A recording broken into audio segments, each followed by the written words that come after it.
امروز در مورد خواب صحبت میکنیم. خوابیدن به معنی ضایع کردن وقت نیست و خواب یک زمان اضافی نیست که بخواهیم از آن کم کنیم، بلکه خواب به موقع و کافی برای سلامتی جسمی و روانی ما خیلی مفید و حیاتی است.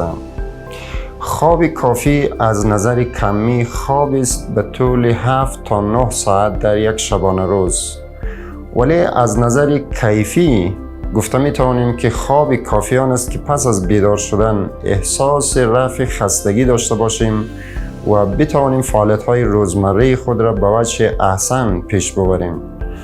حالا محرومیت از خواب یا بیخوابی قطعاً تأثیرات خیلی ناگواری روی سلامت جسمی و روانی ما خواهند داشت که به تعداد از آن میپردازیم.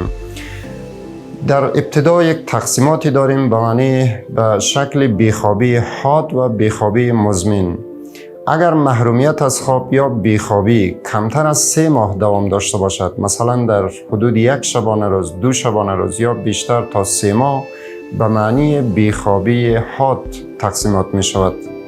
و در صورتی که بیخوابی یا محرومیت از خواب بیشتر از 3 ماه طول می کشد، در این صورت به معنی بیخوابی مزمن شناخته می شود. بیخوابی تأثیرات فراوانی روی فعالیت‌های ذهنی و جسمی ما دارد، از جمله روی خلق. اگر بیخوابی داشته باشیم قطعاً خلق ما خلق قبلی نخواهد بود. پرخاشگری و تحریک پذیری بیشتر می شود. به اصطلاح عامیانه حوصله‌مندی ما کاهش پیدا می کند.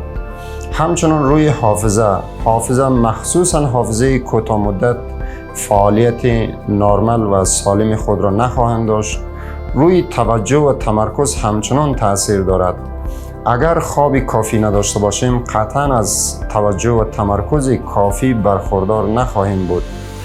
و همچنان روی خلاقیت، اگر خوابی کافی نداشته باشیم در تصمیم گیری، در خلاقیت و حل مشکل خواهیم داشت.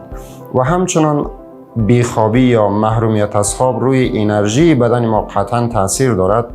در صورتی که خوابی کافی نداشته باشیم احساس خستگی مزمن، احساس خستگی روزانه خواهیم داشت و قطعاً احساس انرژی کافی برای فعالیت‌های روزمره نخواهیم داشت. حالا میپردازیم به بخشی از تحقیقات میدانی که در مورد تأثیرات ناگوار بیخوابی انجام گردیده.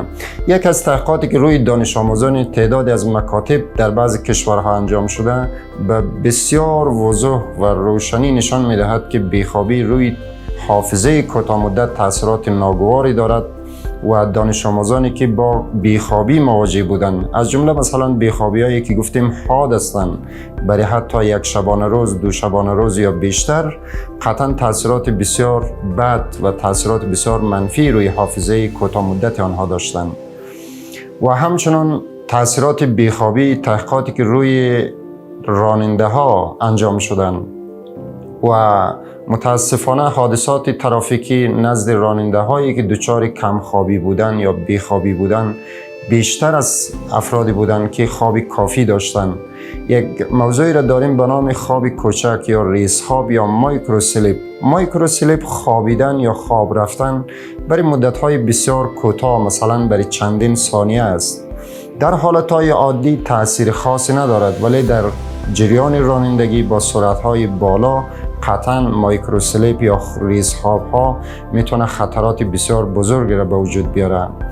و همچنان تحقیقات دیگه‌ای که روی دکتران در تعداد از شفاخانه ها انجام گرفتن، دکترانی که بیشتر از 24 ساعت مصروف وظیفه بودن یا در شفت کاری مصروف بودن و خواب کافی نداشتن، بعد از 24 ساعت اشتباهات بسیار بزرگی را در قسمت تشخیص و تداوی مریضان انجام داده بودند.